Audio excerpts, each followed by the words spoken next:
I'd been planning my wedding since I was 16. Not in an obsessive Pinterest board way, more like quiet sketches in the corners of my notebooks. The venue didn't matter as much as the feeling. Not extravagant. Just warm. Just right. Just ours. So when Elijah proposed, I didn't hesitate. We chose a modest vineyard on the edge of town, rustic wood beams, soft lanterns, a garden arch overlooking the lake. It wasn't fancy, but it was beautiful. And more importantly, it was ours. I paid the deposit myself, $6,500, from my savings. My parents had said they'd help, but after years of vague promises and watching them funnel their support toward my younger sister, Danny, I didn't expect much. Still, I told them everything, showed them pictures. Sent the reservation confirmation in the family group chat with 3 exclamation points. Only my mom responded. A single heart emoji. I told myself they were just busy. That was 6 months ago. Danny's baby shower was a full production. Pastel balloon walls, gold-accented cutlery, catered brunch, a professional photographer, personalized onesies hung on twine like bunting. The kind of event you'd expect for a royal birth, not a college dropout whose boyfriend once got arrested for shoplifting baby formula as a prank. I showed up out of obligation, not enthusiasm. Elijah stayed home. He said he didn't trust himself not to say something. Mom greeted me at the door, beaming, arms wide like she hadn't ignored my last 3 texts. "You're here. We weren't sure if you'd come, honey." No apology. No explanation.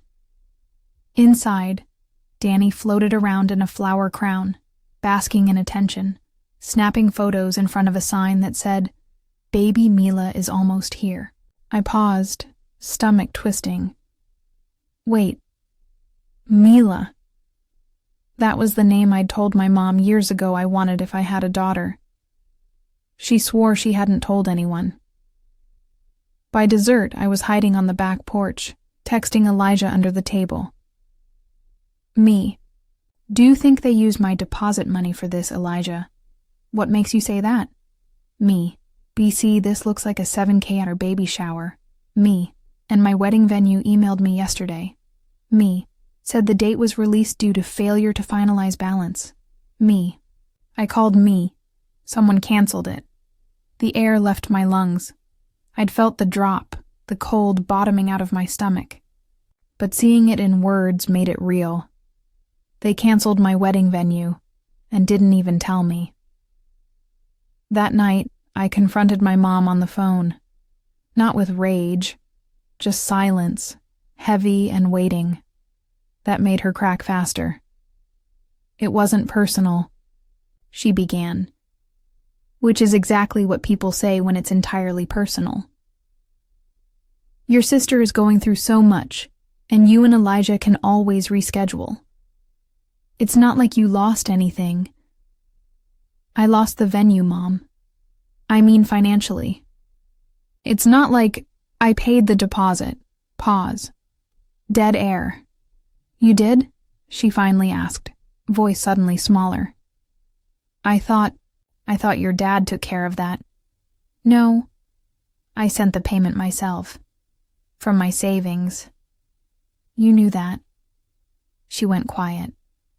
And then, the worst thing.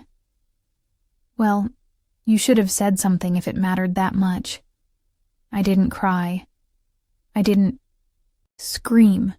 I opened a spreadsheet. Then I started drafting an invoice. I didn't sleep that night. Elijah lay beside me, breathing deep, calm like still water. But my chest was a knot of every memory I'd spent years convincing myself didn't matter. The harmless favoritism, the holidays rearranged for Danny's whims, the quiet moments when my accomplishments were brushed aside because she needed extra attention. I wasn't bitter. I was tired. And tired people don't break down, they calculate. By sunrise, the spreadsheet had 3 tabs. Tab 1, the venue initial deposit, $6,500 cancellation. Penalty, $850 rebooking fee, $1,200 emotional labor, priceless. But I added 0.01 just to make the point. Tab 2, shower expenses, estimated, balloon arch rental, $600 catering for $60, $2,400 custom signage, onesies, favors, $900 event space rental, $2,800 photographer tagged on Instagram, $700 subtotal, $6,400. Tab 3, texts, emails, and evidence, screenshots, payment confirmation from the vineyard. The cancellation notice text to my mom about the deposit, their lack of replies, each item highlighted in yellow, time-stamped, foldered. I wasn't going to scream, I was going to send them the cost of what they stole, in language they couldn't dodge. On Monday, I sent an invoice titled, Redirection of Non-Consensual Funds, Immediate Reimbursement Requested. Underneath the itemized charges was one line in bold. Since you seem to consider my wedding optional, I have decided your reimbursement is not. I blind copied Elijah. Then I shut my laptop. They didn't respond the first day or the second. But on day 3, my dad called. His voice was low and tired, like he'd already had the argument with my mom before dialing me. Do you really think this is necessary, Hayley? Yes. We didn't know the deposit was yours. I showed you the confirmation email. He sighed. Your mother thought you'd postpone things, and Danny, I didn't postpone. You canceled it and used my money. He was silent for a long time. I let it hang. Finally, he said, I'll see what we can do. I said nothing. I didn't care what they could do. I wanted to see what they would do. A week later, I received a Zelle payment, $4,000. No note, no message, not even a half-hearted, sorry, just an amount like they were settling a bill at a diner. It was insulting, convenient, lazy. So I sent the invoice again, this time with interest. 2 days later, Danny texted me for the first time in 3 months. Danny, seriously? You're making this into a thing? You were gonna delay the wedding anyway, BC of your job. Mom said it was fine. Baby Mila doesn't need this negativity. I stared at the message for a long time. I thought about the fact that Danny had never once asked me about the venue. Never congratulated me when I got the deposit in. Never offered to pay back a cent. But now that her shower was over, now that the spotlight had dimmed, she wanted peace. I didn't reply. I forwarded the invoice to her directly. And this time, I attached a late fee notice. Later that night, I saw her post a cryptic quote on Instagram. Some people love drama more than they love family. The irony nearly made me laugh. What they hadn't realized was that I wasn't asking. I wasn't begging for acknowledgement or fairness anymore. I was reclaiming what was mine, and if that meant making them uncomfortable, even better. It was Elijah who finally asked the question that had been hanging in the air. Do you want them at the wedding anymore? I stared at him. Spoon paused in midair. Cereal soggy and forgotten. It wasn't anger in his voice. Just quiet, honesty, and he was right to ask. We'd found another venue, smaller, more expensive, and with a date 6 months later than we planned. But it was ours now. Fully paid, entirely in our names. We were rebuilding something beautiful, and I didn't know if I wanted them anywhere near it. 2 weeks after the invoice drama, Danny sent me a voice note. I didn't open it. Instead, I listened to the last voicemail from my grandmother, saved in a locked file for years. People show you who they are, Hayley. Don't waste time trying to repaint them. I remember the way her voice dipped on my name, full of a love that had felt different from the others. Safe, constant, quietly proud. She would have hated this circus, especially what happened next. A month before the new wedding date, a package arrived from my mother. No return address, but the handwriting was hers. Soft loops and careful swirls, the same way she used to write my name on birthday cards. Inside was a white envelope and a peach-colored fabric bundle. I opened the envelope first. It was a letter. Hayley, I know things have been difficult between us. I don't want our relationship to be defined by money or miscommunications. Your sister didn't mean to hurt you. She just needed us, and we were trying to keep things afloat. This dress belonged to your grandmother. I think she would have wanted you to have it. Maybe you can wear it at the wedding. Let's put this behind us. Love, Mom. I unfolded the bundle. It wasn't Grandma's dress, not the ivory one with lace sleeves and the tiny stitched initials that I used to sneak into the closet to touch. No, this was Danny's baby shower dress, the peach maternity gown with the open belly panel and floral sash, still faintly smelling of perfume. Stared at it. Laughed. Actually laughed. Because that's when I finally understood something. They weren't trying to make amends. They were trying to rewrite the narrative. Make it look like they'd done their part. That they'd offered something. Sentimental, and I was the one being ungrateful. So I wrote a letter back. No tears, no begging. Just the truth. Mom, I'm not angry anymore. I'm just done. You may come to the wedding if you wish, but don't expect a role. There is no mother of the bride dress waiting for you. Danny is not in the bridal party. You may arrive as guests. Nothing more. The dress you sent is in the trash. I sent it by registered mail. 2 days later, Danny unfollowed me on everything. The night before the wedding, I stood in my new venue, quiet, empty, glowing under strings of lights. My florist came by early to test placements. Elijah's mom dropped off the centerpieces she made by hand, and I stood by the altar, imagining what it would have looked like at the vineyard. It didn't matter anymore. Because this one, I paid for entirely myself, not just in money, in boundaries, in strength, in finally choosing me. The morning of the wedding felt like standing on the edge of still water, silent, charged, expectant.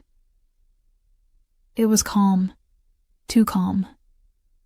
No calls from my mom, no dramatic texts from Danny, no passive-aggressive Facebook posts vaguely aimed at my choices. Just peace. For the first time in years, I felt like I could breathe without bracing. The ceremony was scheduled for 4 p.m. By noon, I was in the bridal suite with Elijah's mother, my maid of honor, Kira, and 2 childhood friends who had always shown up, even when my own family hadn't.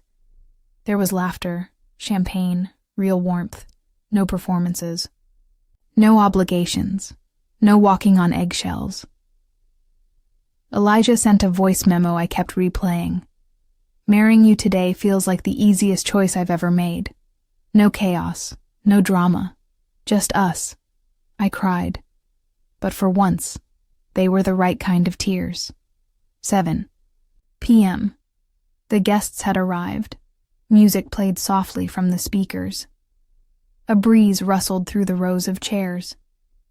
Then Kira burst in. Her smile was gone. "There's a problem," she said. "They're here."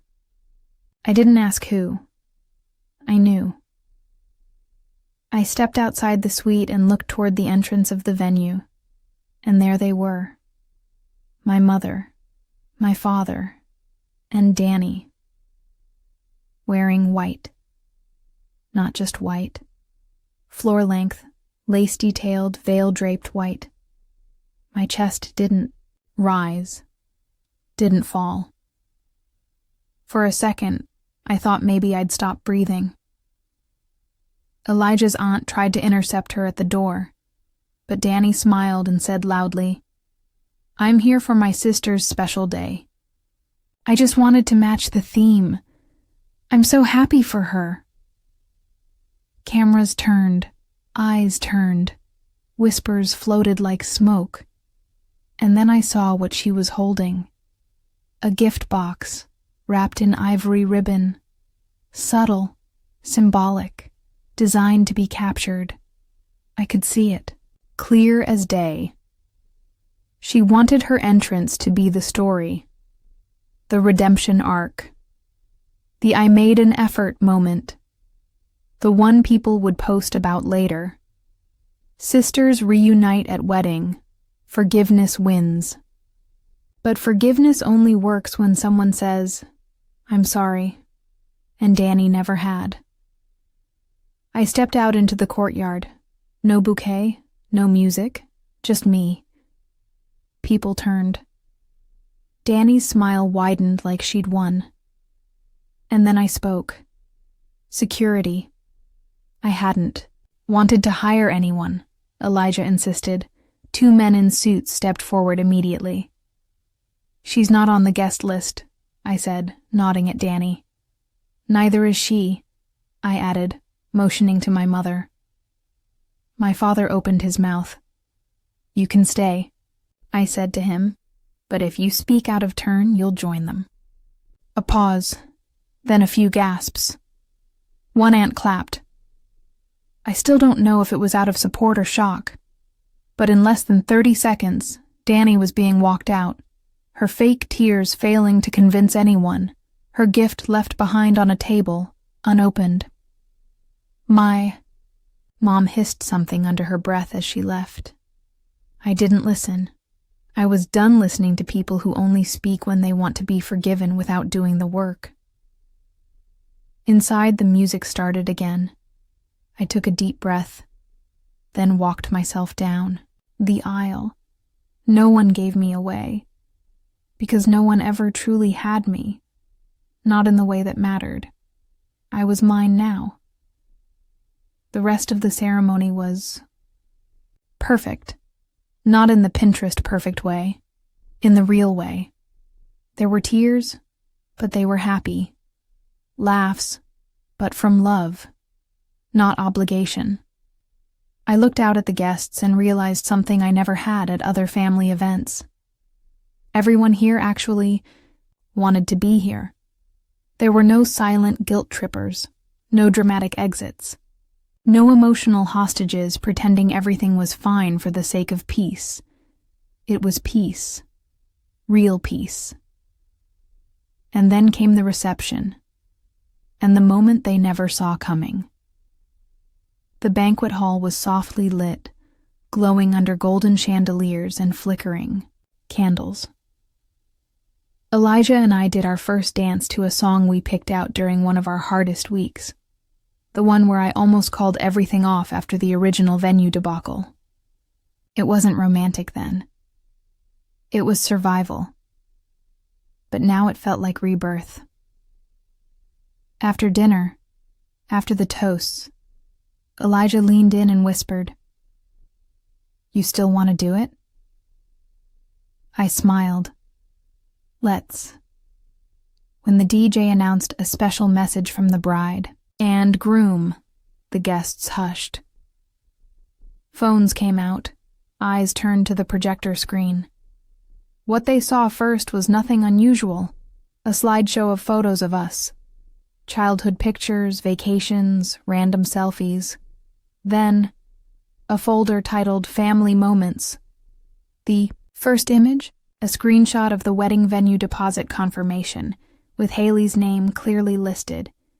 Then the cancellation email, showing the date had been released by someone using her mother's email address. A few gasps, followed by screenshots of unanswered texts. Hayley politely reminding her parents about the date, asking if they'd received her message. Highlighted in yellow. Then the image of the baby shower. Then the invoice. And finally, the Zelle payment. The $4,000 partial reimbursement. A quiet wave rolled through the room. Not rage, not scandal. Just understanding. One woman near the front muttered, "Damn." Another, "She really tried to make it right." I stepped up to the mic. Elijah stood beside me, silent, supportive. I cleared my throat. Some people said I was being dramatic for asking to be paid back. Others said I should have just let it go. But here's the truth. I wasn't asking for an apology.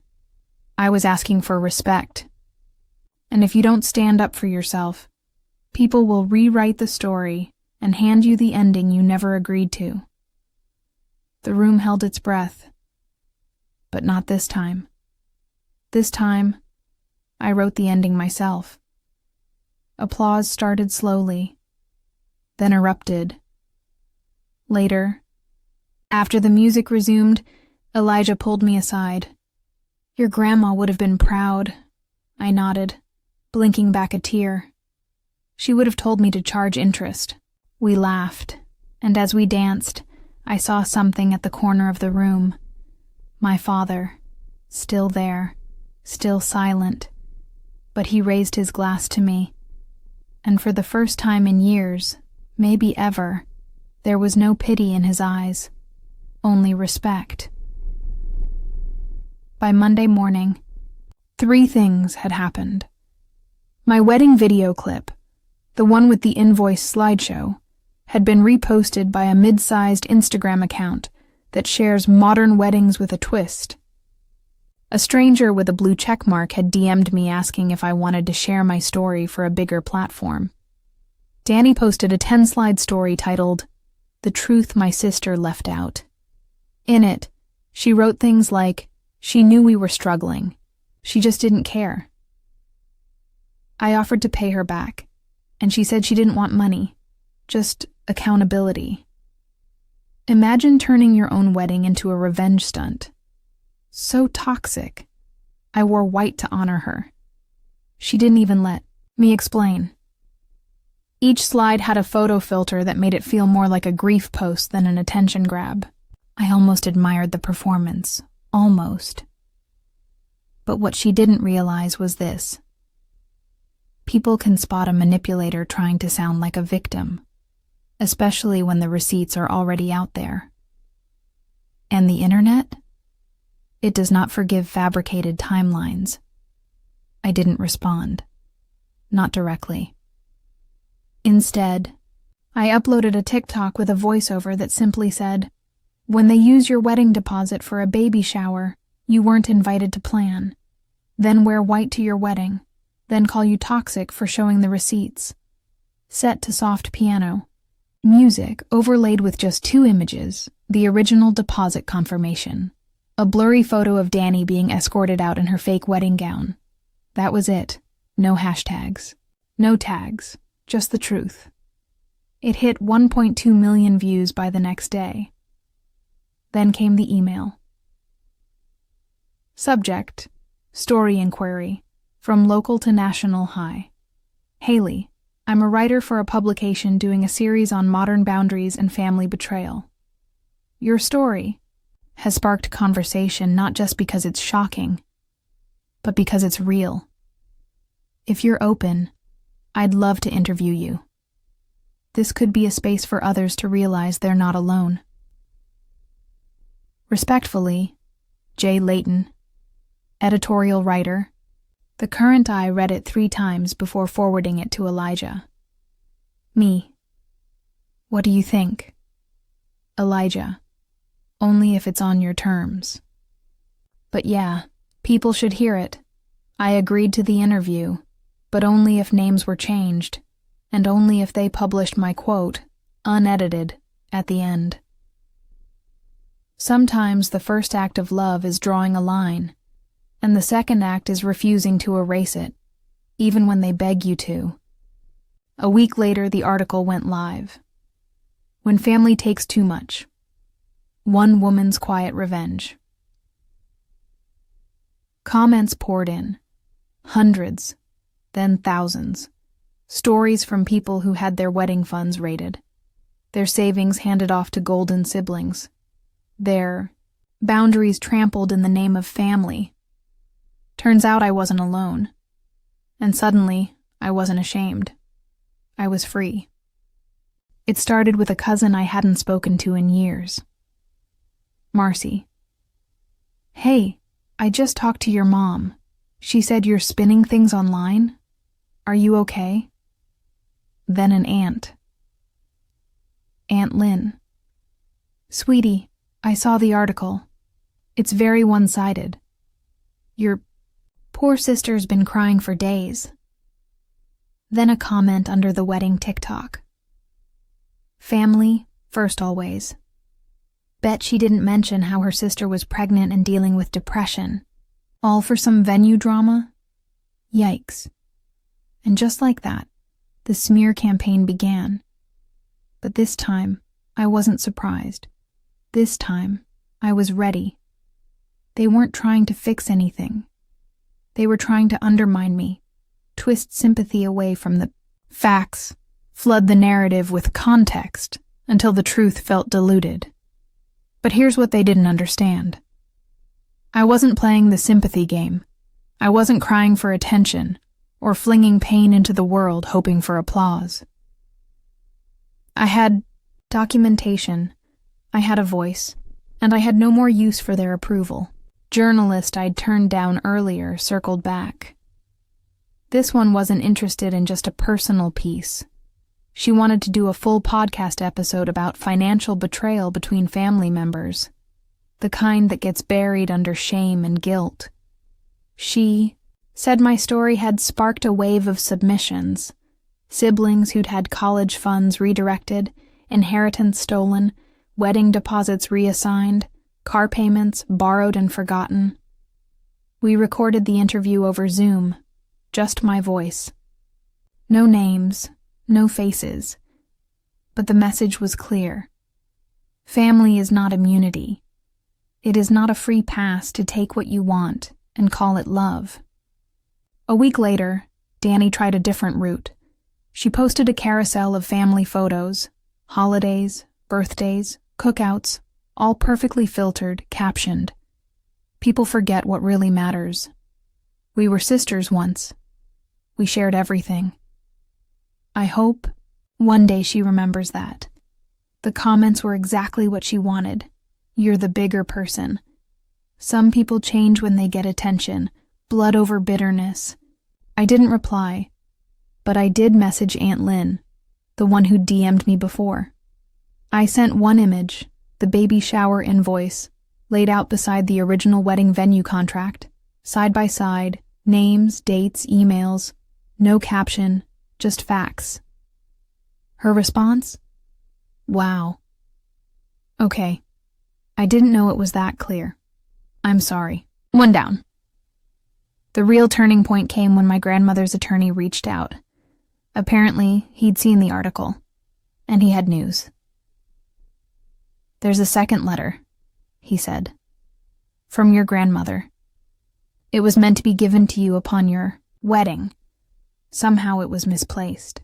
I just found it cleaning through old files. He mailed it to me. Thick envelope. Her handwriting on the front. Inside. Hayley, if you're reading this, then you're married. Or damn close to it. I wanted to give you something no one can steal, edit, or manipulate. The truth. I saw what was happening even back then. The way they sidelined you. How you always smiled through it. Don't let them tell you kindness means silence. Don't let them say love means sacrifice when they're the only ones receiving. I'm proud of you. and no matter what they say, you were always the one who kept the family standing, not the one who broke it. I cried for an hour, not out of grief, but relief, because sometimes you need to know that someone saw it before the world ever did. The letter from Grandma changed everything, not because it was dramatic, but because it was undeniable. Someone had seen it. The quiet favoritism. The way my parents allowed Danny to drain my light and called it family, and someone had believed in me enough to write it down. That same week, I pulled my credit report. It wasn't a whim. It was instinct.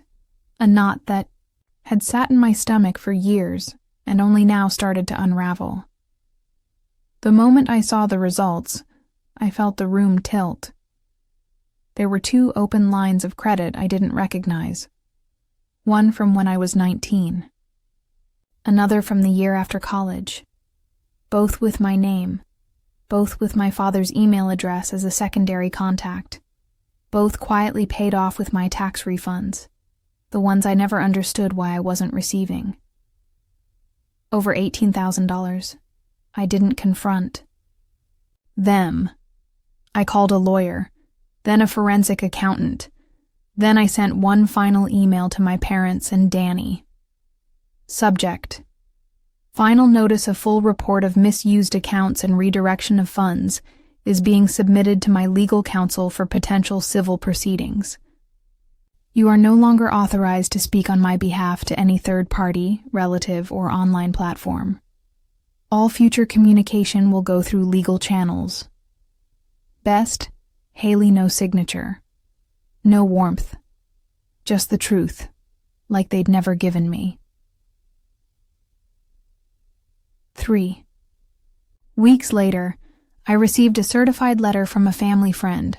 Not from my parents. It was short. Almost desperate. Please don't go through with this. Think of what it will do to the family name.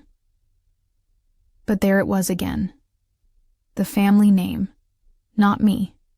Not my healing.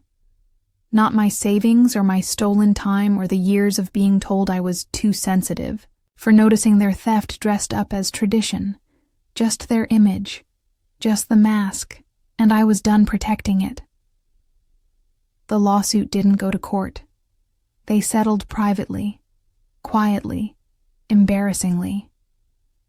I received $22,730, plus legal reimbursement and assigned. Admission that confirmed my accounts had been unintentionally accessed during times of administrative confusion. They used soft language to describe years of betrayal. I cashed the check anyway and donated half of it, anonymously, to a scholarship fund for women who aged out of the foster system without family support. Because I knew that ache, and I wanted to answer it for someone else. Months passed. The podcast blew up. The article got syndicated. People started calling me the girl with the invoice. It made me laugh sometimes. Because if they only knew, the invoice wasn't revenge. It was a boundary. A declaration, a beginning. Elijah and I moved states. Small town, clean air, a sunlit house with a garden big enough for quiet weekends, and dogs that don't stop barking. I started writing again, small essays, then a book proposal. My working title? The Cost of Being the Good Daughter. I haven't spoken to Danny since the wedding. Last I heard, she posted another emotional caption about forgiveness and moving forward. But this time, the comments weren't as kind. People remember, receipts remember, and I remember. But I'm not bitter. I'm clear.